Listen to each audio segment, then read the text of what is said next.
दोस्तों, मैं हूं करीम कुरैशी और आप देख रहे हैं धुलाई 20 न्यूज। धुलाई 20 न्यूज में आपका स्वागत है दोस्तों। तो आज हम आए वार्ड नंबर 15 में नवीद अख्तर अंसारी के साथ में। वार्ड नंबर 15 के उम्मीदवार, अपक्ष उम्मीदवार नवीद अख्तर अंसारी हमारे सामने बैठे हैं। तो आइए इनकी राय लेते हैं, वार्ड नंबर 15 के लिए क्या क्या करना चाहते हैं। तो नवीद अख्तर अंसारी, सबसे पहले आपका स्वागत है हमारे चैनल पर। तो बोलिए, आपकी राय क्या है। सबसे पहले तो वार्ड के अंदर के जो हालात है वो बहुत ज़्यादा खराब है। इतने खराब है कि कर्मचारी नाम की चीज़ नहीं रही है।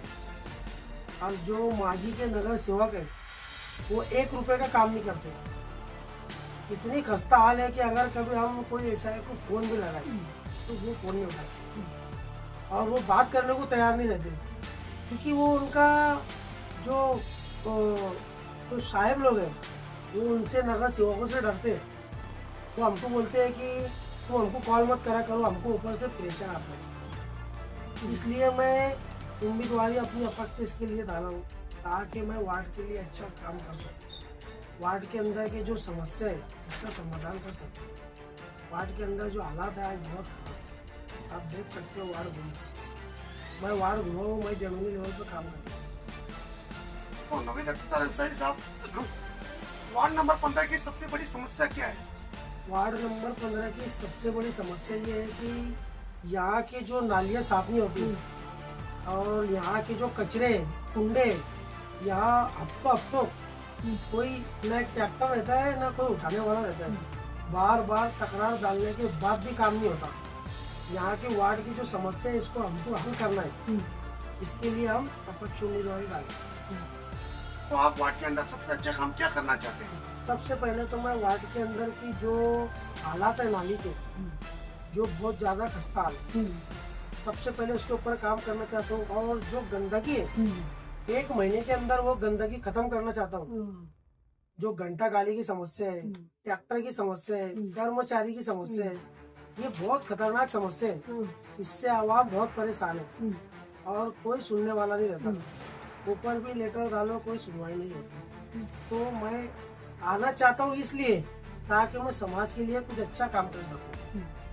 तो नवीद अख्तर अंसारी साहब, आप इतने दिन से एमआईएम के अंदर काम किया, भगदौड़ की, मेहनत की, तो इसकी क्या वजह है कि आपको टिकट ना दिया एमआईएम ने। एमआईएम के अंदर जो ना टिकट मिलने की वजह ये है कि पहले तो हमें आश्वासन मिल गया, हम पार्टी के लोग हैं, कि हम जो फैसला करेंगे वो समय के ऊपर करेंगे। उसके बाद में हमको आखिर तक के आश्वासन पे रखा गया। फिर हमसे इच्छुक फॉर्म भराया गया। वहाँ जाके बोले आपको इंटरव्यू देना है। इंटरव्यू देने के बाद में आपका जो भी होगा, मतलब सर्वे पे, उसके हिसाब से आपको टिकट मिलेगा। लेकिन हम लोग जब वहाँ गए इंटरव्यू देने, तो हम लोग को पता चला कि वो सर्वे पे कोई बात ही नहीं है। अंदर तो कुछ और सवाल पूछे जा रहे हैं। हम जिसको महाराष्ट्र का अब काइट मांगते हैं, महाराष्ट्र का सैयद इम्तियाज जलील साहब, तो उनके जो सवालात थे वो अजीब ही सवालात थे। बताओ, जनता के सामने रखो, उनके सवाल क्या थे, उनके जवाब क्या दिया उनको। उनके सवालात ये थे कि सबसे पहला सवाल ये था कि आपका बिजनेस क्या है। दूसरा सवाल था कि आपके ऊपर केस कितने हैं। तीसरा सवाल था कि आप क्या लगा सकते हैं। तो हमने उनका जवाब दिया कि हमारे ऊपर कोई केस नहीं है। तो उन्होंने कहा बोले आपका क्या काम रहा है। हमें तो क्रिमिनल लोग चाहिए। हाँ, उन्होंने कहा कि बोले आपके ऊपर केस कितने हैं पार्टी के। मैंने कहा एक भी केस नहीं है। तो बोले फिर आपका राजनीति में क्या काम है। केस वालों का काम रहता है राजनीति में। हाँ, वो कहने का मतलब ही वही है ना।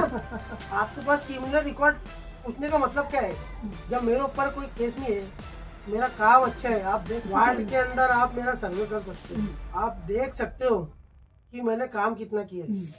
मैं सिर्फ जनता के बीच में रहता हूँ, सुबह से रहता हूँ, 6 बजे से रहता हूँ। और आप देख रह के क्या क्या काम किया, जरा बताएंगे जनता को। मैंने मरकज मस्जिद का काम किया है। जो मरकज मस्जिद की सेफ्टी टैंक थी, जो जिसके लिए कोई तैयार नहीं होता था, वहाँ के जो ट्रस्टी है आसिफ चाचा करके मेरे पास में आए थे। वो मुझसे बात की कि बोले हमको ऐसे ऐसे करना है। तो मैंने ऊपर बात करके वहाँ 8 गाड़ी लगा के वो मस्जिद का जो सेफ्टी टैंक था पूरा खाली कर दिया। हमारे जो है कसाबवाड़ा मस्जिद के पास में जो समस्या थी बारिश के कारण, वजू खाना और तारत खाने को जो दिक्कत आती थी, वो इतना पानी आ जाता था ऊपर रोड पे कि आप नमाज नहीं पढ़ने जा सकते वहाँ पर। तो मैंने वो मसला हल किया।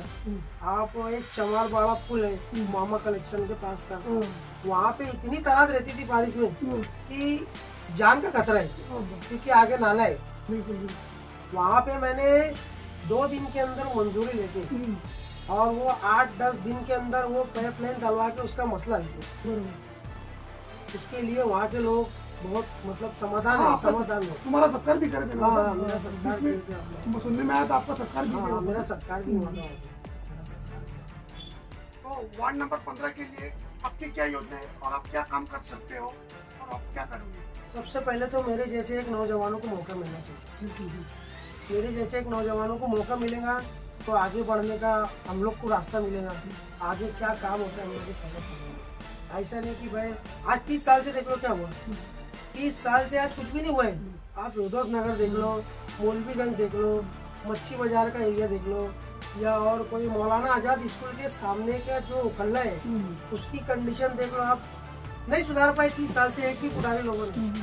जो जितने भी नेता आ जाए वो ऐसे ही है, बस समझ लो बैठते हैं, दोपहर बाद सो के उठते हैं और काम तो सुबह का रहता है। और ये जो चला रहे हैं, ये 30 साल से सब अपने चला रहे हैं। मैं चाहता हूँ कि वार्ड के अंदर कुछ एक ऐसा नया चेहरा है जो वार्ड के लिए तरक्की कर सके, वार्ड के काम जान लगा के कर सके, वार्ड को आगे ले जा सके, वार्ड की तरक्की के अंदर उसकी हिस्सेदारी हो, वार्ड को एक सुंदर बना सके, वार्ड को एक अच्छा ऐसा इसकी वार्ड को एक रोशनी जो बोलते हैं प्रदान कर सके रोशनी। और वार्ड के अंदर के जो अंदरूनी काम है, जो अंदरूनी समस्या है, उसका समाधान हो सके। इसके लिए आप एक नौजवान को चुन के दो। एक नौजवान वहाँ जाएगा तो उसको भी समझेगा कि वहाँ क्या चल रहा है, और आगे उसको भी मौका मिलेगा, वो भी आगे कुछ काम कर सकता है अच्छा। आप एक बार नौजवान के ऊपर भरोसा करके देखो। मैं नहीं कहता मेरे ऊपर करो, जो अच्छा काम करने वाला होगा उसके ऊपर करो, बाकी नौजवान को चुन के लाओ। नौजवान अगर कभी आगे बढ़ेगा तो नौजवान जब आगे बढ़ेगा तो उसको आगे मतलब जो उम्मत है, नौजवान जो तबका है, उसको ले जाने को उसका रास्ता मिलेगा। क्योंकि आज हमारे नौजवान इतने उसमें जी रहे। वार्ड नंबर 15 में मच्छी बाजार के अंदर मतलब ये इतिहास है कि मैं पहला कैंडिडेट हूँ, मैं पहला कैंडिडेट हूँ जो सबसे नौजवान आज तक के जितने कैंडिडेट आए सबसे युवा मच्छी बाजार के अंदर मैं। मेरे से युवा आज तक के कोई खड़ा नहीं हुआ। तो मैं इसके लिए हिम्मत कर रहा हूँ कि मेरे बाद कोई हिम्मत कर सके, ना कि कोई जूना भाई घिसा पिटा मतलब कारोबार चल सके कि भाई ये बना उसकी औलाद बनेगी फिर उसकी औलाद बनेगी। अरे आप एक बार मौका तो नौजवानों को आगे तो बढ़ाओ, तरक्कियात के रास्ते खुलेंगे। हाँ, नौजवानों को हिम्मत, आज मैं खड़ा, आने वाले 5 साल में कई नौजवान हिम्मत करेंगे। अब जब नौजवान हिम्मत करेंगे तो तरक्की होगी, वार्ड की तरक्की होगी, उनके अंदर भी जज्बा आएगा काम करने का। वो जज्बा होना, वो जज्बा मेरे अंदर जैसे वैसा नौजवानों के अंदर भी होना।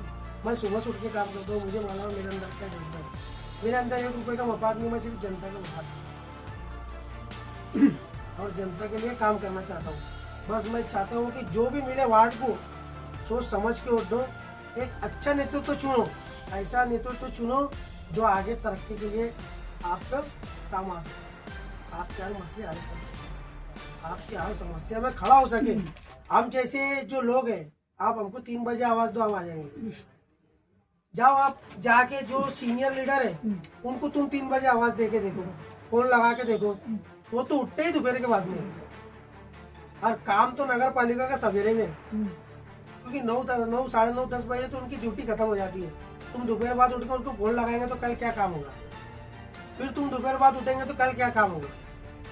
हाँ, तो इसके लिए आप नौजवानों को मौका तो उनके अंदर जज्बा आएगा काम करने का। जब काम करने का जज्बा आएगा तो वार्ड के अंदर जो तरक्की होगी उसके ऊपर काम करने को जब सामने वाला काम करेगा नौजवान, तो उसको एक जोश के साथ में काम करेगा। जब वो जोश के साथ में काम करेगा तो उसके अंदर एक जज्बा रहता है कि नहीं अब मैं इसके आगे और कुछ करूं, इससे बड़ा कुछ करूं, उससे बड़ा कुछ करूं, तो इससे वार्ड के अंदर तरक्की होगी। तो मैं यही चाहता हूं कि आप ना कोई और को देखते हुए एक नौजवान को मौका दे ताकि उसके आगे रास्ते खुले और नौजवान आने वाले 5 साल में खड़े हो कि ये जैसे काम कर रहा है इससे अच्छे वो करो। तो आपने देखा मेरे साथ में नवीद अख्तर अंसारी वार्ड नंबर 15 से खड़े थे, तो इनका बहुत बहुत धन्यवाद सर आपका हमसे हमारे इंटरव्यू देने के लिए। अस्सलाम वालेकुम।